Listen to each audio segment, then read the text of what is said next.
Bom dia, pessoal.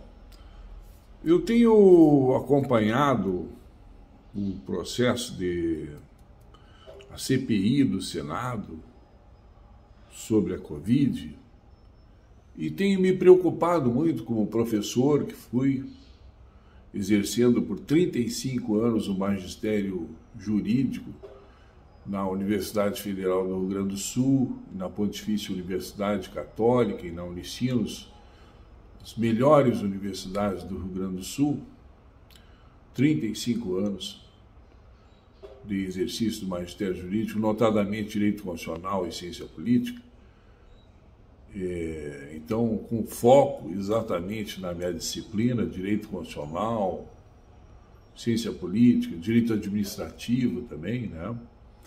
Eu tenho me preocupado muito com a CPI da Covid, as ilações que se fazem e a condição dessa CPI, do que ela transmite para o Brasil. Uma das coisas que eu sempre fiquei preocupado durante meus 35 anos de magistério jurídico, ou quase isso, me preocupei, combati o regime autoritário na época e com a idade correta, com o meu idealismo. Me candidatei 5 vezes, não obtive número, porque não tinha dinheiro, porque o voto é diretamente proporcional ao capital investido na nossa pátria, e existe donos de partidos. Eu nunca fui dono de partido, estava sempre trabalhando, nunca ocupei cargo em comissão ou por indicação na minha vida, todos são por concurso público. Então, sempre fui soberano, não precisei ser alimentado, amilhado, né? Então, o que me preocupa é o problema democrático. É uma resposta àquelas pessoas que mais se preocupam com a democracia. Que a democracia era originária no povo soberano e a democracia é o governo da maioria. Claro que essa maioria é relativizada pela minoria no sentido da fiscalização e da permissão da existência da minoria. A democracia ela se perfectibiliza com isso. A oposição não é o inimigo político, o inimigo visceral, né, que se pretenda eliminar, como nos tempos antigos se fazia isso com a oposição. A oposição ela tem que ser mantida.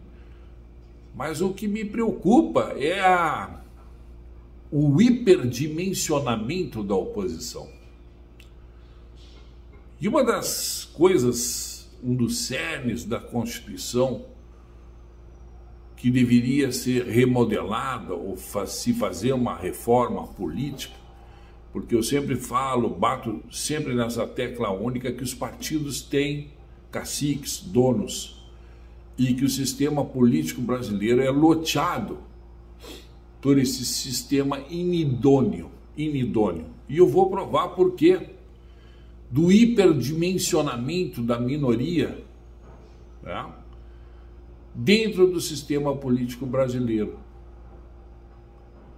Nós temos 2 artigos na Constituição. Não tenho recurso nenhum, eu estou dentro de um apartamento, né, na cozinha, aqui sentado entre a cozinha e a copa, e utilizando o meu telefone. Não tenho recurso de televisão, não sou pago por ninguém, não tenho partido, né?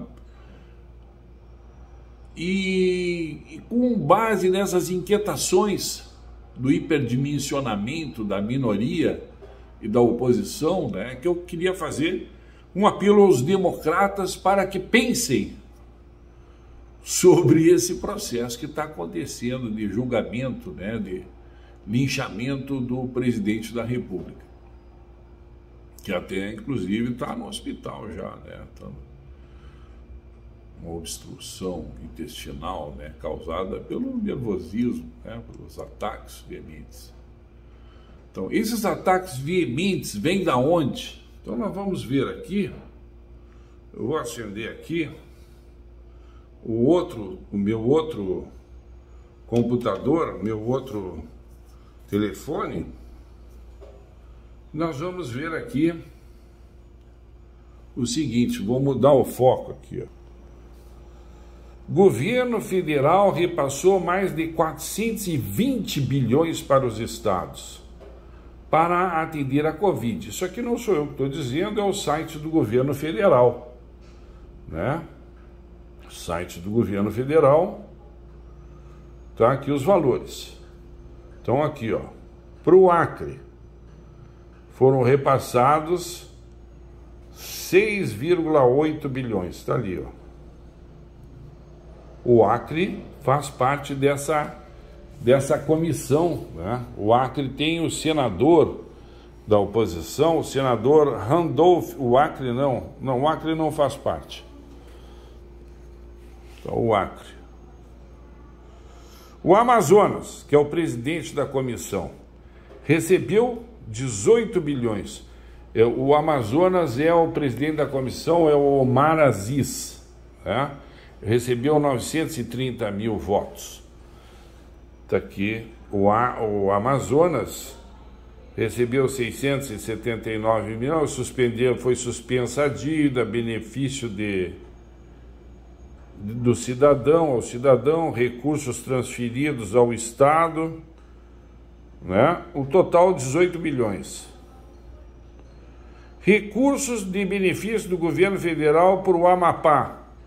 O Amapá é daquele senador, aquela figura, o tal de Randolph Rodrigues, que se elegeu com a votação de deputado federal, 203 mil votos, porque o Amapá é minguado de eleitores.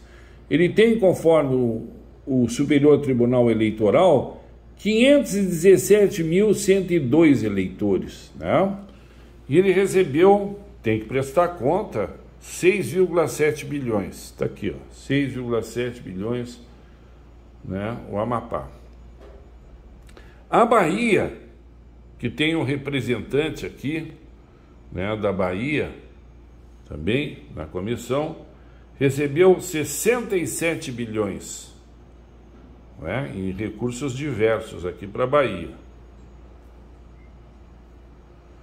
O Ceará, que está na comissão também, que é o senador petista Humberto Costa. Quer dizer, o Humberto Costa é do Pernambuco, meu Deus. O Humberto Costa do Pernambuco. Aqui tem outro estado aqui, que é Distrito Federal, que está na comissão também. É Isalci Lucas, o senador. 9,8 bilhões. O Espírito Santo, não me lembro de estar na comissão, com 9,1 bilhões. Goiás, 27 bilhões. 27 bilhões, Goiás.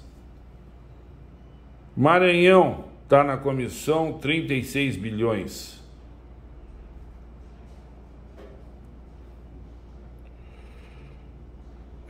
Aqui tem a comissão Mato Grosso do Sul, não está na comissão, 15 bilhões. Mato Grosso do Sul, 11 bilhões. Minas Gerais, 11 bilhões. Pará, 39 bilhões. Paraíba, 21 bilhões. Paraná, 38 bilhões.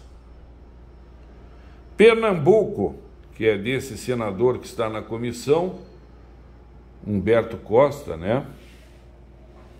Humberto Costa, Pernambuco, 42 bilhões. Piauí, está na comissão, 19 bilhões. Piauí é o Ciro Nogueira, né, do Piauí, na comissão. Rio de Janeiro recebeu 76 bilhões. Rio Grande do Norte, 18 bilhões. Rondônia, 8 bilhões. Rondônia, 8 bilhões. Roraima, 5,1 bilhões. Rio Grande do Sul, 40 bilhões, está aqui, ó. Pará, Santa Catarina, está na comissão, 21 bilhões. Sergipe, 12 bilhões. São Paulo recebeu 135 bilhões. Tocantins, 10 bilhões, ali Tocantins. Então, são os estados que receberam esses valores, e tem muito desses estados que estão na comissão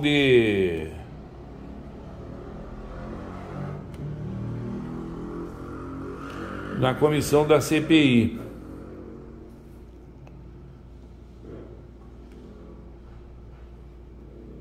Agora nós temos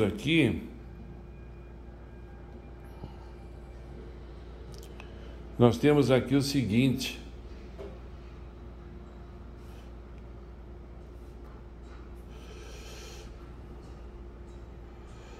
como é que é composta a comissão? Quase sempre os membros aqui, ó, da comissão da Covid, né? Tem o presidente é do Amazonas, o vice é do Amapá, o relator Renan Calheiros é do Alagoas, né?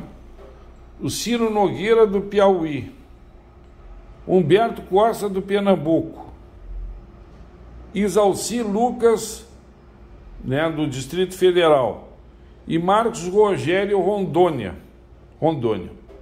Então, nós vimos o seguinte: em 1985, foi publicado na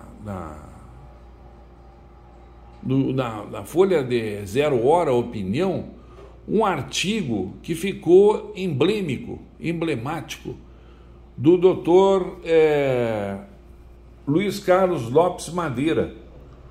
O doutor Luiz Carlos Madeira fez uma crítica ao artigo 45 da Constituição Federal.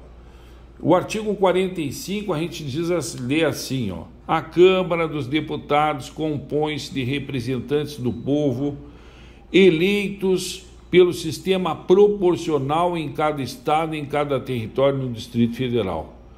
Parágrafo 1º diz assim: o número total de deputados, bem como a representação pelo Estado e pelo Distrito Federal, será estabelecido por lei complementar proporcionalmente à população, procedendo-se aos ajustes necessários no ano anterior às eleições, para que em nenhuma daquelas unidades da federação tenha menos de 8 deputados, 8 deputados, ou mais de 70 deputados. Esse é o fulcro, esse é o cerne, esse é o centro, esse é o núcleo duro do problema da democracia no Brasil.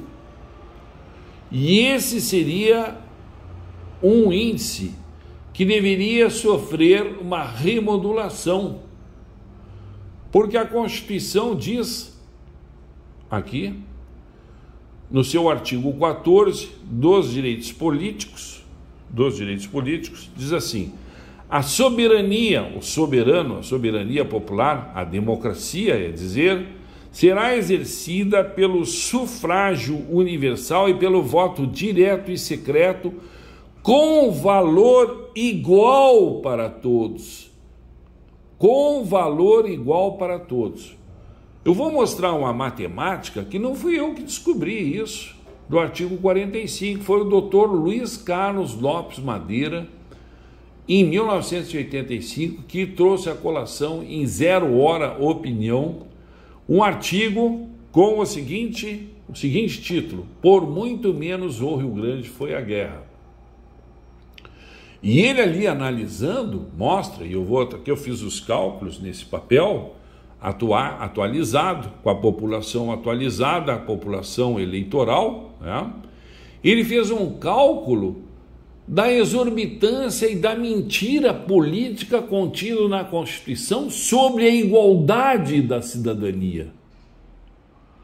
Porque nós vamos ver aqui, ao longo da exposição, que o Norte e o Nordeste não são desiguais, não sofrem preconceitos políticos, como eles pretextam, às vezes, dizer que os sulistas ou centristas, centro-oeste, ou sulistas ou centro-oeste ou do sul, têm preconceito contra nordestino e nortista. Não! Como Euclides da Cunha dizia no livro Os Sertões, o sertanejo é, antes de tudo, um forte. E ele é forte pelo voto, em dois ambientes. Pela uma perversão democrática que se reflete em dois universos. No número de representantes, que valem às vezes 2 vezes mais ou 6 vezes mais, ou na cidadania. Por exemplo, aqui no Rio Grande do Sul, um nortista ou um nordestino valem 2 gaúchos. E com relação a São Paulo, um cidadão nortista ou um cidadão nortista ou um cidadão do norte, nortista ou nordestino, valem 6 paulistas. E eu vou provar isso matematicamente. Porque as pessoas no Brasil, a ignorância é tão grande, o analfabetismo e a falta de controle de saber fazer contas é tão grande, que por uma alquimia, por uma presdigitação matemática, que é essa contida no artigo 45, se desapropria o artigo 14, que fala dos direitos políticos, e a Constituição abre com o princípio da liberdade, o princípio da igualdade entre as pessoas, e se fala tanto nos direitos humanos da igualdade, mas não. Os nortistas e os nordestinos são iguais para mais, são mais iguais entre os iguais na Federação Brasileira. Eles têm mais representantes e eles valem mais como pessoas. São suprimidos. Se falava da ditadura militar, que se caçavam os representantes, mas o pior é que a democracia da Constituição de 88, democracia entre aspas, caça a representação, a cidadania, a população, caça a população do sul, centro-oeste, leste, caça através dessa presdigitação matemática e coloca um superdimensionamento na oposição que ela não representa. E essa oposição ao governo Bolsonaro, no caso, está exatamente nesses estados. Está aqui a eleição, ó. Primeiro turno, onde é que está a oposição? É norte e nordeste. É claro que aqui no vermelho, onde votaram na oposição, nós temos situação também, como aqui onde está verde, no norte, né, mais no norte e no sul, nós também temos oposição. Aqui venceu, onde está verde, o Brasil, venceu a situação atual. E a oposição venceu aqui. Mas o que acontece é que esses, onde está aqui vermelho, né, ou laranja, são essas pessoas e mais esses outros estados aqui, né, que é o Amapá aqui, ó, né, o Amazonas, né, o Alagoas, do senador Renan Calheiros, né, a Bahia, né, o Piauí, o Ceará, do senador Humberto, do PT, né, esses é que estão fazendo oposição. Porque esse superdimensionamento da representação, ele faz com que o poder político do Norte e Nordeste domine o Congresso Nacional. Domine o Congresso Nacional. Então nós temos um predomínio do Norte. Eu vou provar isso aqui não é um cálculo meu. Só aqui o doutor Luiz Carlos Lopes Madeira fez assim, em 1985, e depois o doutor Paulo Brossard, ele pegou e desenvolveu esses números. Eu vou mostrar aqui, ó. Os dados são de 10/9 de 2020 do Superior Tribunal Eleitoral. O Rio Grande do Sul tem 8.423.308 eleitores filiados, inscritos no sistema eleitoral. O Acre tem 561.261 eleitores. A Alagoas tem 2.219.000. O Amapá tem 517, do senador aquele Randolfo, que fala e grita, né? Um galo velho, o galinha, né?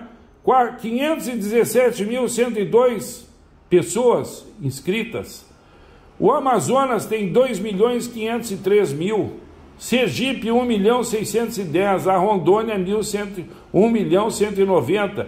E Roraima, 342.000. Somando esses estados, 7 estados do Norte e Nordeste, nós temos 8.944.413 cidadãos.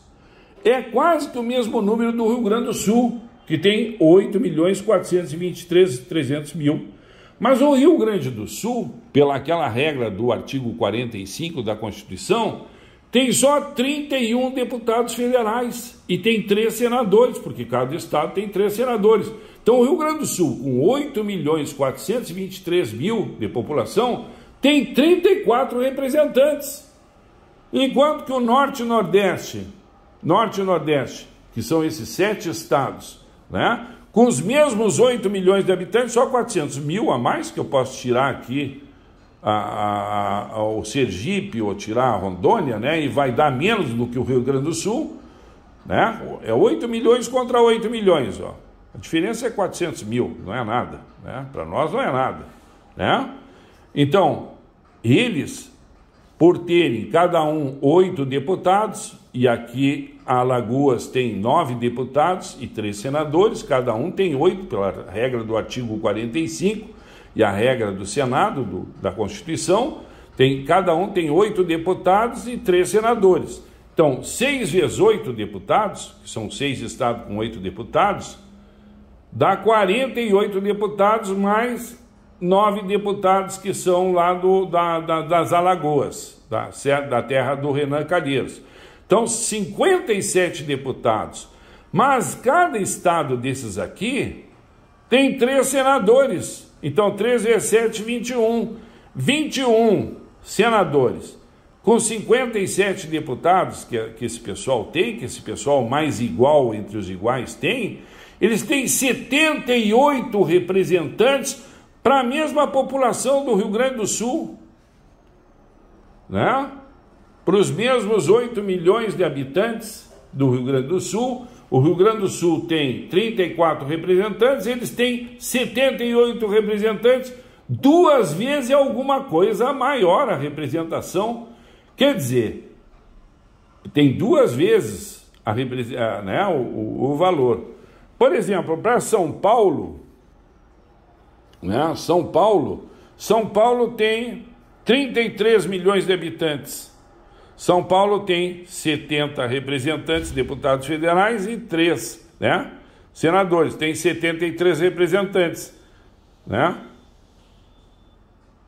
Então, a representação, o paulista, né, se dividir o número da população pelo número de nortistas, vai dar uma representação de 3,75 nortistas, né?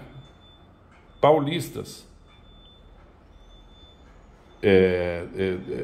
Vai dar 9, né? 3,75, quase 4.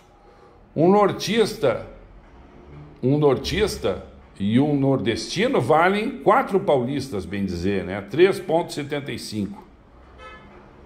E tem, com a população exígua de 8.944.000, a mesma representação de São Paulo, que tem 73 representantes, eles têm, no total, mais ainda que São Paulo, 78, com a representação de 1/3, né? Então isso aqui todo é um absurdo, né? Essa estrutura toda é um absurda, né? Minas Gerais tem 15 milhões de habitantes, né? Ceará tem 6 milhões, 567, Pernambuco 6 milhões e pouco. Mas eu estou só mostrando aqui o superdimensionamento, né, da representação e da igualdade das pessoas, porque isso se reflete num poder político que está colocando em detrimento, está fiscalizando, muito bem, a minoria deve fiscalizar, mas não com esse superdimensionamento, né? É porque isso é causado exatamente por aquelas verbas que foram mandadas com a ameaça de que o governo federal ia fiscalizar a aplicação daquelas verbas enviadas para o Estado, né? Em retaliação se fez essa CPI da Covid, né? Nós estamos há 36 anos com esse tipo de alteração dentro da Constituição, né? Então essa alteração do poder político, ela é o que indica, né? É o governo do quero meu, é o loteamento do Estado pelo poder político que não vem das urnas, vem de uma presdigitação, de uma mentira política contida dentro da Constituição. Como é que apareceu isso dentro da Constituição? Isso vem do ato institucional número 1, né? E passou de contrabando pelo Centrão para dentro da Constituição de 88. Esse artigo do Luiz Carlos Lopes Madeira, que foi presidente da OAB no Rio Grande do Sul, foi presidente da OAB Nacional e foi ministro do Superior Tribunal Eleitoral, ministro e ministro-presidente, tá vivo ainda, é meu amigo. Encontrei com ele na reunião do IARGS do Rio Grande do Sul, né? Pessoa inteligentíssima, advogado laureado, né? Essa visão foi escrita em 1985, no tempo ainda da Constituinte, antes da Constituinte Nacional da Constituição de 88. E o doutor Paulo Brossard de Souza Pinto, que é meu confrade, era meu confrade na Academia Rio Grandense de Letras, ele pegou e analisou os reflexos desse problema todo, colocado por Luiz Carlos Lopes Madeira, no que indica, porque são aquelas verbas que eu mostrei aqui de bilhões, de 46 bilhões, né? Além daquelas verbas divididas no Estado, esse aparelhamento político, os donos de partidos se apodera desse dinheiro sem justificativas, e também é o seguinte, a indicação para os tribunais superiores, né? Que vão dizer, esse poder aqui não tem, é um poder que não está não está no eleitorado, eles não têm eleitorado para fazer isso, né? Então indica os ministros dos tribunais superiores, indica as estatais, né? Os chefes das estatais, as emendas dos deputados que repassam dinheiro para os seus estados, né? Que eles têm, e eles controlam o Congresso Nacional e fazem comissões. Por exemplo, um senador paulista, um senador gaúcho, um senador mineiro, aí não vê destaque, são homens eleitos com 1 milhão, 2 milhões de votos, mas o senhor Randolfo Rodrigues, por fazer parte dessa minoria, com 203 mil votos, ele tem, né, uma margem, penetra na imprensa, né, que ele faz, né? Então eu queria chamar a atenção para os democratas, se sabem fazer conta matemática, porque às vezes são poetas, não gostam muito da matemática, né? As pessoas são avessas à matemática, e a matemática, ela desnuda, através dos números, ela desnuda todo esse processo de amputação, esse processo de tal teratológico, né? Monstrengo de deturpação da democracia brasileira. Então, por isso, o senhor Bolsonaro foi eleito com 57.797.847 votos, né? E um universo de 8.944.000 pessoas, que é 600% menor que o presidente, que o poder de aferição no Congresso Nacional do soberano, isso é um problema de crise constante, porque a aferição do soberano com relação ao Congresso Nacional, que é um poder igual, respeitado e igual ao poder executivo, é superdimensionado, né, na eleição. Aqui eles estão com a força, né? Então são 600% menores do que o universo eleitoral, e interno o presidente, né, com dor de barriga e tal, que está com aquele problema, um lance e eles têm condições disso? Eles prestaram conta do dinheiro que foi para os seus estados? Não, eles já estão avançando com o apoio da Rede Globo, a Rede Globo, né? E a Rede Globo vive, é um carancho, é um chupa-cabra, é um morcegão instalado dentro, que é o poder que eu coloquei. Nós temos 3 poderes, que é o legislativo, o judiciário e o executivo. Mas nós temos um quarto poder, que é o poder da informação. E isso não está regulado ainda pelo direito constitucional. Nunca foi regulado. Na ficção científica, George Orwell e Aldous Huxley tentaram e falaram sobre o problema da regulação da história, dos fatos, né, e, de certa forma, do poder de informação, mas não tão objetivamente como eu objetivo no meu trabalho Habeas Mídias, que é um controle do quarto poder, que é o poder de informação.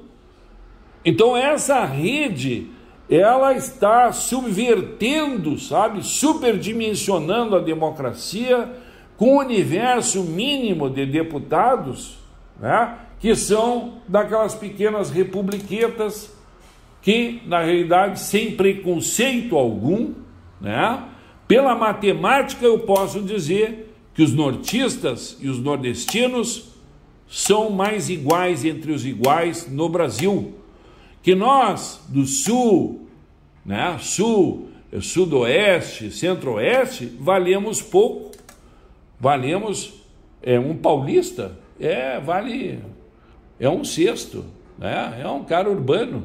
E o pior é o seguinte, né, é que lá no Nordeste, se são iguais para mais politicamente, do ponto de vista de progresso econômico e IDH, e aqui eu posso dizer que a Santa Catarina está aqui, eu estou em Santa Catarina, eu estou aqui em Itapema, ó, né?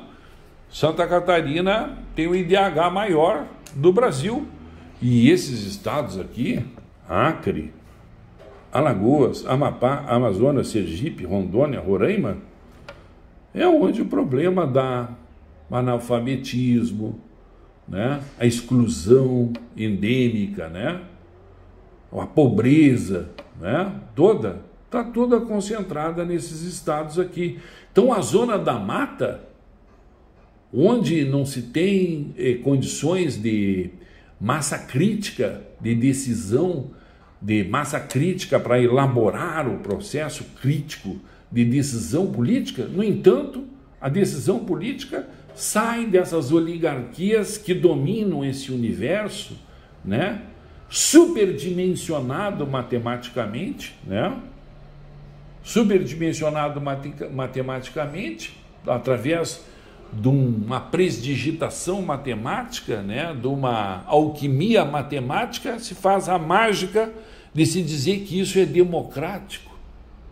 Democrático no sentido, e eu sou professor de Direito Constitucional, de que as minorias devem e têm o direito de existirem e fiscalizarem as maiorias. Mas não desse jeito, com as luzes, sabe, que são colocadas uma minoria tão pequena, né? O senhor aqui, ó, Omar Aziz com 930 mil votos, no estado com 2 milhões de habitantes, né?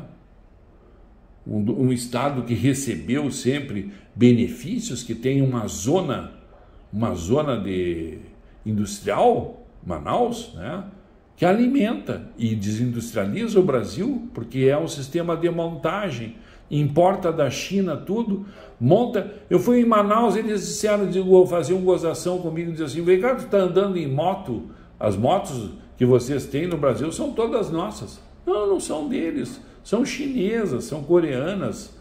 É um Estado que monta as coisas que a ditadura militar, os militares, para poder povoar, para poder ocupar aquela região, que é cuidada pela gendarmeria mundial, né? Com o argumento de defesa da ecologia, não deixa nem a civilização chegar lá, está congelada, né? Então, para poder colocar a população e colocar o pé da soberania do Brasil, se criou esse tipo de coisa. Mas é também, de certa forma, né, uma empulhação, um engodo, né, porque é uma montagem e que desindustrializa.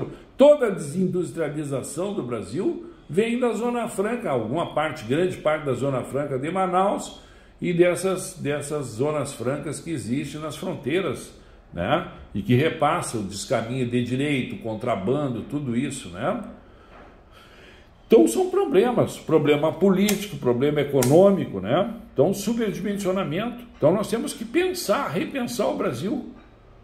E essas pessoas, esses deputados, esses senadores que se lucupletam, se aproveitam desse cálculo matemático, né? E que loteiam essa comissão, senhor Omar Aziz, Randolfo Rodrigues, Renan Calheiros, Ciro Nogueira do Piauí, Eduardo Braga, do Amazonas, Humberto Costa, do Pernambuco, né? Isalci Lucas, do Distrito Federal. O Distrito Federal tem senadores distritais, né? Distrito Federal, Brasília. Marcos Rogério, da Rondônia, né? Estados, Distrito Federal, estados com essas populações exíguas, que comparado com a população de estados como o Rio Grande do Sul, né? O Rio Grande do Sul, São Paulo, né? Minas Gerais tem 15 milhões de inscritos, né?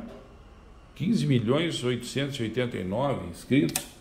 Eles estão superdimensionados. Primeiro, as duas perversões. Uma perversão que se reflete no número do cidadão, que vale mais do que os outros, e aí vai contra o artigo 16 da Constituição, né? Que as pessoas são iguais, mas nesses estados são mais iguais entre os iguais. E a perversão também de terem mais representantes, como eu demonstrei aqui. Então, eu queria que vocês vissem os esquerdistas que gostam do intelectualismo, gostam da filosofia, do pensamento, que dizem que contestam em cima de raciocínios lógicos formais, exatos, ou da dialética, da discussão, né? Eu queria que vocês analisassem melhor, sabe, e fossem ver aonde que se esteia, aonde se alicerça esse raciocínio democrático, que se alicerça num pântano, numa ficção, numa mentira, né? Creio eu, como professor, doendo a minha consciência de ver essa comissão vomitando inverdades e fazendo interrogatório, ameaçando as pessoas do jeito que ameaça, sabe? Junto com a Rede Globo, que reverbera essas notícias, né? E divulga, né? Desestabilizando a República, né? Instabilizando, subvertendo os valores da democracia, o que é democracia, né? Eu queria analisar isso aqui e mostrar para vocês. Desculpe que a forma de exposição é com os recursos que eu tenho aqui, sabe? Estou aqui sabe? Pegando, segurando na mão aqui o negócio, falando assim do jeito que eu posso, né? Numa cozinha, sabe? Tudo simples, aqui uma garrafa de água aí, ó. E aí, ó. Pobre da minha mulherzinha teve que sair para fazer os cabelos, que eu não conseguia fazer. Tem um barulhão aí na rua aqui. As construções que fazem edifícios, né? Porque aqui a economia está muito boa aqui em Santa Catarina, atingiu as pequenas indústrias, mas são esses valores da democracia e valores matemáticos da democracia que eu quisesse que vocês queria que vocês colocassem, né, na pauta para analisar a prática dessa comissão e da Rede Globo, tá? Eles dizem que combate a ditadura, né? pior ditadura é dos déspotas esclarecidos, né? Que com o nome de democracia explora o Brasil através de 36 anos, né? Indicando, loteando a república, sabe? Coronelismo, antiquado, vagabundo, ralé, sabe? Engana ignorante, engana analfabeto. Mas eu, como professor de Direito Constitucional, 35 anos, meu cérebro, ninguém engana. É isso que eu quero dizer, eu não estou enganado. Eu enxergo vocês. Vocês podem iludir os analfabetos, os ignorantes, que não entendem de democracia, mas a mim ninguém ilude. Um bom dia para todo mundo, né? Nós saímos do 14 de julho, foi ontem, né? Hoje é 15, né? E renasce aquele fogo, né? Aquela coisa da Revolução Francesa, do constitucionalismo, e é em função do que eu sempre defendi, do constitucionalismo, que eu queria mostrar esses números. Antes de mim, tiveram aqui Luiz Carlos Lopes Madeira, que escreveu o primeiro artigo, um artigo emblemático, que eu utilizei muito nas minhas aulas de Direito Constitucional, e o doutor Paulo Brossard de Souza Pinto, que além do processo político, analisou também os efeitos econômicos de transferência do Rio Grande do Sul e outros estados não estão quebrados por acaso. A transferência de verbas, de impostos que é feito, né, para a União e repassados para esses estados, para financiar o desenvolvimento desses estados, e que essas oligarquias no Norte e Nordeste se apossam, né, disso aí, e que o nosso presidente Bolsonaro está lutando por isso aí, isso ninguém está enxergando, né? Para mostrar a luta contra essas oligarquias, uma modificação disso tudo, que é o que o tenentismo dos tenentes de 1923, 1924 fizeram, né? Uma luta contra a corrupção endêmica, né? Contra as oligarquias. Nós vamos seguir essa marcha. Eu estou com 71, mas ainda estou de pé. Um bom dia para todos vocês. Contra a Corja, Sérgio Borges. Bom dia.